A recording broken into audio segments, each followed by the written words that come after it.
আসসালামু আলাইকুম। আমি মোহাম্মদ সাকিবুর রহমান, কৈশোর কর্মসূচি প্রোগ্রামের সাভার উপজেলার প্রোগ্রাম অফিসার।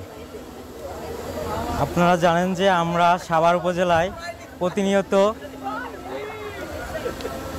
কিশোর কিশোরীদেরকে নিয়ে বিভিন্ন ধরনের সামাজিক কর্মকাণ্ড, স্বাস্থ্যসেবামূলক এবং স্পোর্টস কালচারাল প্রোগ্রাম করে থাকি।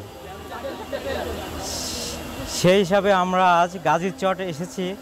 এখানে একটা স্বাস্থ্যসেবা প্রোগ্রাম করতেছে। এইখানে আমরা বিনামূল্যে তাদেরকে রক্তের গ্রুপ পরীক্ষা, সুগার টেস্ট এবং চক্ষু পরীক্ষা করতেছি। এইখানে আমরা দেখতে পাচ্ছি আমরা একটা মেলা করেছি, কৈশোর মেলা। এইখানে কিশোর কিশোরীরা তাদের তৈরি বিভিন্ন ধরনের প্রজেক্ট, বিভিন্ন ধরনের প্রদর্শনী আয়োজন করছে এবং এইখানে আমরা কিশোর কিশোরীদেরকে বিনামূল্যে রক্তের গ্রুপ টেস্ট এবং তাদেরকে স্বাস্থ্যসেবা প্রদান করতেছি। আসসালামু আলাইকুম। আমরা গাজীর চট আকবর মন্ডল উচ্চ বিদ্যালয় কলেজের ৮ম শ্রেণীর শিক্ষার্থী। আমাদের তালিকার মূল বিষয়বস্তুটি হচ্ছে বৈশ্বিক উষ্ণায়ন, জলবায়ু পরিবর্তন ও আমাদের করণীয়। বৈশ্বিক উষ্ণায়ন। বৈশ্বিক উষ্ণায়ন হচ্ছে পৃথিবীর বায়ুমণ্ডলে গ্রিনহাউস গ্যাসের বৃদ্ধির কারণে পৃথিবীর গড় তাপমাত্রা বৃদ্ধি পাওয়া। জলবায়ু পরিবর্তন সম্পর্কে জানতে হলে আমাদের আগে জানতে হবে আবহাওয়া সম্পর্কে। কোনো নির্দিষ্ট স্থানে নির্দিষ্ট সময়ে বায়ু প্রবাহ, বৃষ্টিপাত ও বায়ুচাপের মিলিত অবস্থাকে ওই সময় ওই স্থানের আবহাওয়া বলে। আর কোন স্থানের 25 থেকে 30 বছর দীর্ঘ সময়ের আবহাওয়াকে সেই স্থানের জলবায়ু বলে। 18শ শতাব্দীর আগ থেকে পৃথিবীর জলবায়ু নিয়ন্ত্রিত থাকলেও 18শ শতাব্দীর পর থেকে পৃথিবীর জলবায়ু খুব দ্রুত হারে পরিবর্তিত হচ্ছে। ফলে সৃষ্টি হচ্ছে নতুন নতুন সমস্যা, যেমন বৈশ্বিক উষ্ণায়ন, মেরু অঞ্চলের বরফ গলন, নতুন নতুন রোগের আবির্ভাব ইত্যাদি। বৈশ্বিক উষ্ণায়নের ফলে পৃথিবীর যে হারে তাপমাত্রা বৃদ্ধি পাচ্ছে তা আমরা ইতিমধ্যেই দেখতে পাচ্ছি। বৈশ্বিক উষ্ণায়নের ফলে হিট স্ট্রোক, স্কিন ক্যান্সার ইত্যাদি প্রচুর রোগ দেখা যাবে। এছাড়াও মেরু অঞ্চলে বরফ গলে সমুদ্র পৃষ্ঠের উচ্চতা বৃদ্ধি পাবে। আর যদি সমুদ্র পৃষ্ঠের উচ্চতা মাত্র 4 ইঞ্চি বৃদ্ধি পায়, তাহলে বাংলাদেশ, মালদ্বীপ সহ সমুদ্রের উপকূলীয় অঞ্চল মারাত্মক হুমকির মধ্যে পড়বে। আর বিজ্ঞানীদের ধারণা, এভাবে যদি তাপমাত্রা বৃদ্ধি পেতে থাকে তাহলে বাংলাদেশ সহ অনেক অঞ্চল মারাত্মকভাবে নিশ্চিহ্ন হয়ে যেতে পারে। তাই আমাদের কাজ হবে এখনই যথাযথ পদক্ষেপ নেওয়া। আমরা আমাদের পৃথিবীর তাপমাত্রা আগের মতো করতে না পারলেও আমাদের কিছু পদক্ষেপের কারণে পৃথিবীর তাপমাত্রা অনেক হারে নিয়ন্ত্রণ করা যাবে। যেমন সৌর স্রোত, বায়ুশক্তি ব্যবহার করে বিদ্যুৎ উৎপাদন করা, অতিরিক্ত শিল্প কারখানা নির্মাণ না করা, জীবাশ্ম জ্বালানির ব্যবহার কমানো, গাছ কাটা রোধ করা, ব্যবহৃত প্লাস্টিক রিসাইকেল করা ইত্যাদি। আসসালামু আলাইকুম রহমতুল্লাহ বারাকাতুহু। আমার নাম মোহাম্মদ আসাদুজ্জামান নূর। আমি গাজীচট আকবর মন্ডল উচ্চ বিদ্যালয় ও কলেজের একজন 7ম শ্রেণীর শিক্ষার্থী। আমার নাম হচ্ছে আল নাফিউদ্দিন হিমেল। আমি 9ম শ্রেণীর একজন শিক্ষার্থী। আমার নাম হচ্ছে মোহাম্মদ ইব্রাহিম খলিলাতুর। আমি 9ম শ্রেণীর ছাত্র। আমার নাম হোসেন মাহমুদ আরাফাত। আমি 9ম শ্রেণীর একজন ছাত্র। এখানে আমরা আমাদের মডেলটির নাম মডার্ন সিটি, অর্থাৎ আমাদের একটি আধুনিক শহর।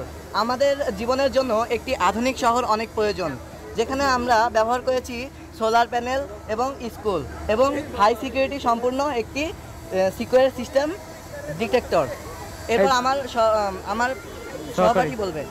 হ্যাঁ, এখানে এই সিকিউরিটি সিস্টেমের কাজ হচ্ছে যখনই কোনো ব্যক্তি এইখান দিয়ে ক্রস করবে তখনই তার সম্পূর্ণ স্ক্যান হবে, যার ফলে এই সিকিউরিটি রুমে তার যাবতীয় যা আছে তার ফেস থেকে শুরু করে আইডেন্টিটির সকল পরিমাণ ডেটাবেস সে কালেক্ট করবে।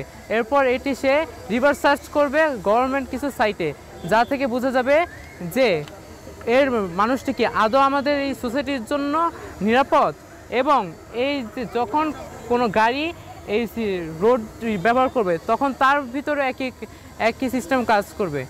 কিন্তু এখানে একটি আলাদা বিষয় আছে, তার কার্গোতে কোনো পরিমাণ বেআইনি কোনো অস্ত্র বা সরঞ্জাম আছে কি না তাও একটি ডিটেক্ট করবে। এছাড়া আমাদের আছে ইকো ফ্রেন্ডলি সিস্টেম, যেখানে আমাদের এই সোসাইটির 95%ই হচ্ছে গাছ। বলো বাকিটুকু। এবং এখানে রয়েছে ইকো ফ্রেন্ডলি একটি গার্ডেন, যেখান থেকে আমরা সহজেই বিভিন্ন রকম সুযোগ সুবিধা পেয়ে থাকতে পারি।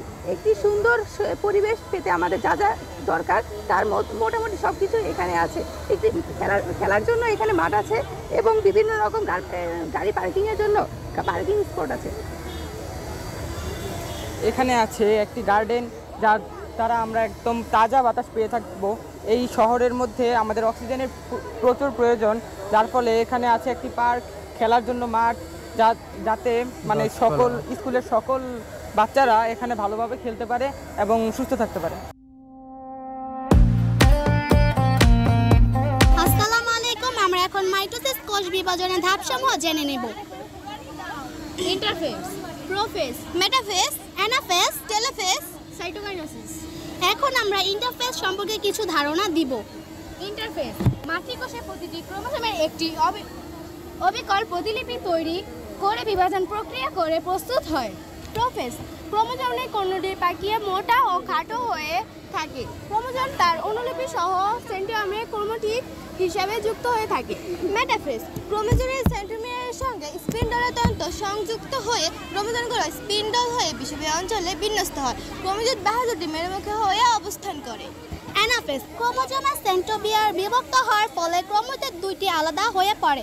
ক্রোমোজোমের কোষের মধ্যবর্তী অঞ্চল থেকে বিপরীত মেরুর দিকে যেতে থাকে এবং ক্রোমাটিড বাহুগুলো তার পেছনের দিকে থাকে।